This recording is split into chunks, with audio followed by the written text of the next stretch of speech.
shopping for some news stations, and I've done basically everything you can do on the news floor. So I've been camera op, I was audio engineer, I've done everything, master control, everything in the newsroom other than write news. Then one day I got laid off. So I was moonlighting as a radio personality, which was my first love. Um, and I just happen to know a lot of rappers. Right. I lived in Memphis, Tennessee, which is a hotbed for independent rap. Yeah. So through my radio job, I just knew a lot of like independent rappers from just Okay. being in clubs at night and stuff like that. So I got like this flip cam because I just didn't know what I was gonna do. I thought I was gonna have this corporate job for the rest of my life, and they were Yeah. like, "No." So I got this flip cam for my birthday from a friend, and I started shooting like music videos for like $100 and Mm-hmm. trying to eat. And I'd gone to school. I went to school for mass comm, so I understood the technical aspect of using a camera, but it was never my idea to be in the creative side of kind of videography. I was like news, that was my thing.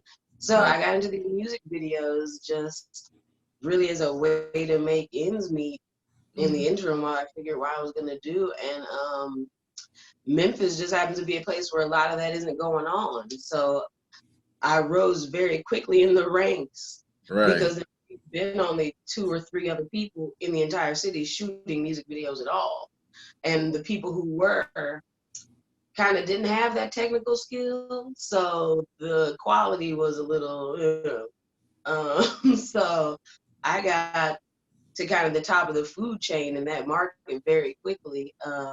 Did you get bumped up from $100? Oh yeah, we went up from $100 very quickly to the Yeah. point where I had moved to Atlanta to keep going because Memphis just isn't a place that has a strong entertainment industry when it comes to stuff like this. So there's not a lot Mm-hmm. of movies being made or anything like that. People still. This was probably 2010 when I was doing this, and people still trying to find $100 videos. So that Right. just that they're just Right. not progressing. Right. But in 2014, I decided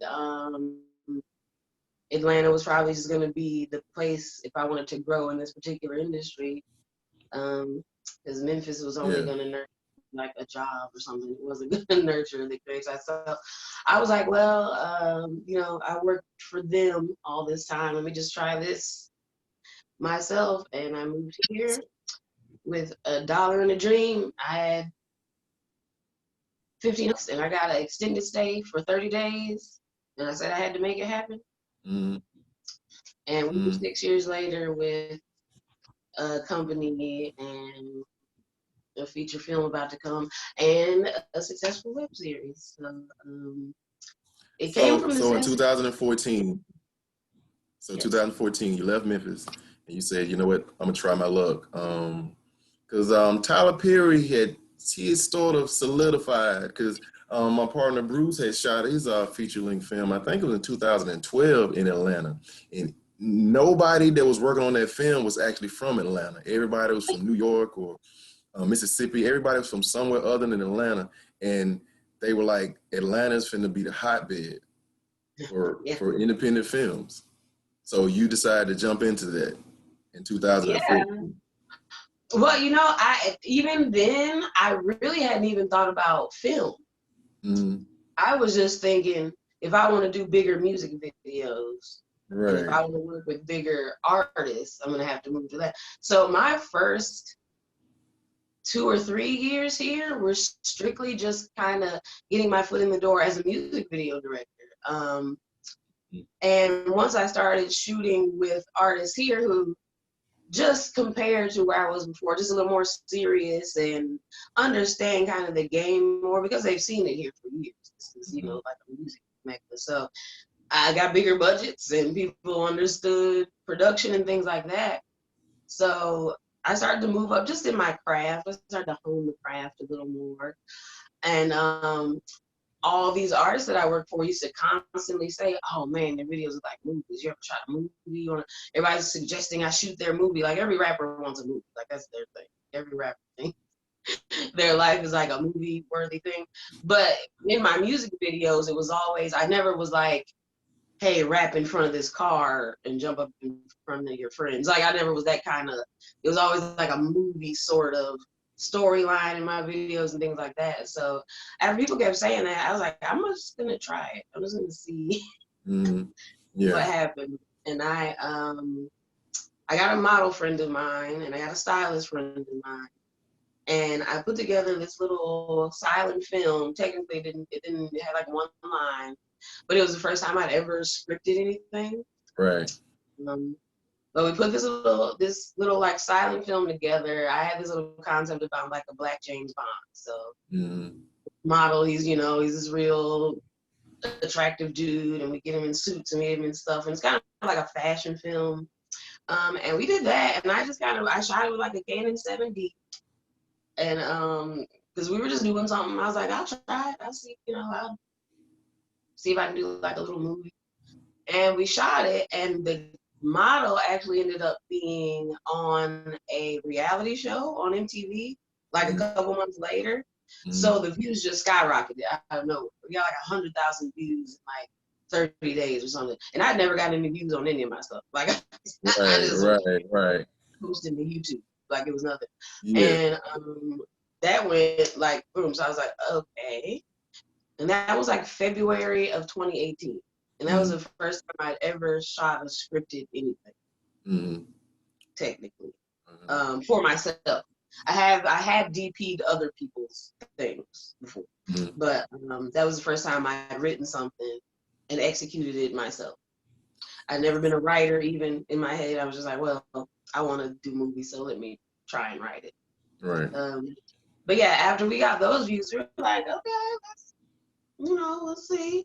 Yeah. And I did like another like silly. I did like a 420, like a comedy, like little slapstick, little comedy. It did really well. It's like over 100,000 views now, and it gets another 10-15,000 views literally every time 420 comes around. So 2018 was like my initial like first step into the door. That year. Then January 2019, I decided to do New Year, New Us, which is a web series. Which I'm about to ask you about. So, New Year, New Us. So, after all the things you had gone through, going from working for a television station, then getting let go, and then you started saying, you know what, I'm going to be a freelance music video shooter, start out $100 a pop, and getting bumped up and say, you know what, I'm moving to Atlanta. So doing those two projects that you just talked about, that morphed into New Year, New Us. What responsibilities did you have? What hats did you wear on New Year, New Us? I wore all the hats. So New Year, New Us was just originally going to be a short film. I was interested in writing a love story, which I hadn't done before. And I just thought, well, my initial thing was, okay, look, I just want to have something for the beginning of the year to start like my 2019 momentum. So I was like, okay, I'm going to write this little short. It's going to be something small. It was like maybe like 8 pages. And I was like, I'm going to get a young Black couple. They're going to be married. Nobody going to be cheating on each other. I just want to have like a happy young Black couple that are married and they're like okay in there. Yeah. With that, they have a normal everyday experience. It's nothing like super ratchet. It's like so I wrote it. I got 2 model friends of mine. I know tons of models from working in these music videos and stuff. So I had these model friends who I thought looked amazing together. And we shot the short and we dropped it I think January 6th or something like that. And I dropped it on Facebook first. It was the first time I ever dropped anything on like Facebook Watch. And immediately got like thousands of views, maybe like in a couple hours. Yeah. People were like, oh my God, what is this? When's the next one? Blah, blah, blah. So we were like, oh crap. Yeah. And we had no idea. So literally the actress called me like, are you seeing this? Like, we got to do more. I'm like, oh. So I literally from then began writing the show as we shot it. So this was not good. It was it was not a good plan. It worked out, it was a good plan. But as far as hats, I am director, I was writer, I'm a producer. I do have a co-producer that came on to provide me with one of the major locations, but that's kind of all that he did. So I'm location scout, casting, director, editor, script supervisor, DP, AC.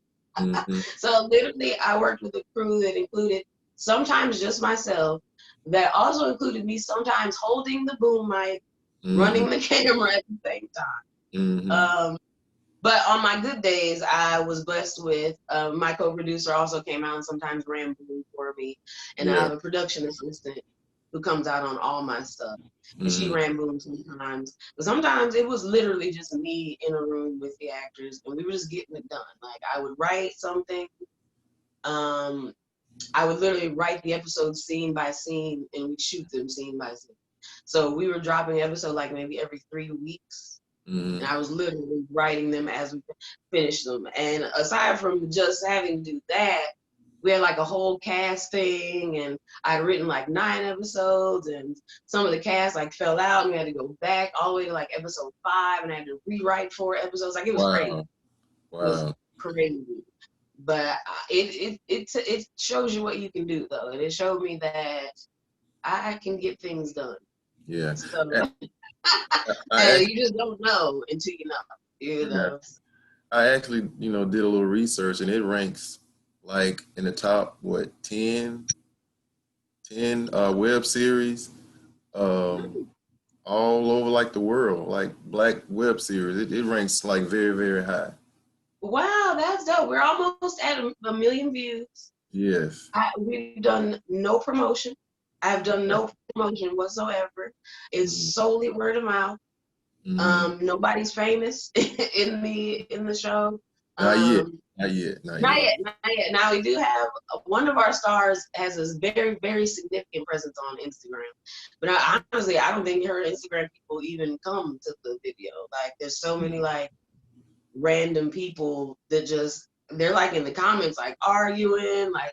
And when season 2, like we're super, super excited about it, and we're glad that people even cared to watch, because I'll be on YouTube and I see people's shows that have been up for 5 years and they don't have 1,000 views. Exactly. And it's like, I don't know what we did, but right. Well, we're glad that you submitted the first 3 episodes to us. Now we still have the season finale to show.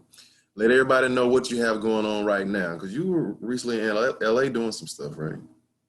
Yeah, I just got back from LA. We're shooting a short film out there called Views. Just wanted to kind of get a change of scenery. Got some sun and hung out in LA, but I recently just finished my first feature film. Okay. It's also my first thing that I've ever gotten an investment in. I have a distribution company that's funded the film and will be distributing it across platforms. But it's a heist movie. It's called The Aftermath. And if I had to describe it, it's kind of Reservoir Dogs meets Takers. Quentin Tarantino, yeah. Yeah, like a young, hip kind of heist movie. My lane is kind of, I feel like the 18 to like 35-year-old African American demographic doesn't have shows that are really targeted to them. We got Insecure, we got Atlanta, and that's kind of it. That's it. I don't think they make movies like in the 90s. That group of people had movies. Like you had Love Jones and the Brothers and Love and Basketball. Yeah, like those movies don't like. Where are those movies? Like where are those movies for like the young adults that like don't exist? And it's like at this point, whatever's black, all the black people watch it. Like, oh, it's black, they're watching it. You know what I mean? Like, so it doesn't matter your age, like they don't care. I feel like that's an underserved market right now. So I'm kind of writing things that kind of serve that market. Because even now, even if you look at TV like Power and Empire, they're good shows. We all watch them, but the main characters are all like 50 years old, 45 years old. Right. There's very few Insecure in Atlanta kind of shows, and I love both of them, and they're on huge different ends of the spectrum. So I'm gonna try to make that balance between like hood stuff and like yeah. like bring back the hood movie. Right. So let everybody know where they can find you and where they can follow your work and on social media and everything. Yes, so I am Nina Stackz, NINA STAKZ, no C. If you put in a C, I think it's a porno lady. But I've been Googleable for years longer than hers. So don't use the C. Nina, NINA STAKZ. I'm that on Instagram, I'm that on Facebook, Google, anywhere. My company is Onyx Theory Arts. You can find us at onyxtheoryarts.com. And of course, you can YouTube New Year, New Us. It is available right now for streaming. We have lots of views. We appreciate all the views, but we need more because we're trying to get season 2 cracking. So Nina Stackz at me. I'm director. I'm DP. I edit. I do documentaries. Whatever you need, we got it. Okay. Well, thank you for joining us, Nina. We congratulate you on all of your success. We hope that you will take what you've done and go even higher and even further than what you've gone already. And we're going to let you get back to doing what you was doing. Okay, well, thank you so much. I look forward to the event. Okay, thank you. We'll keep in contact. Will do. All right, bye.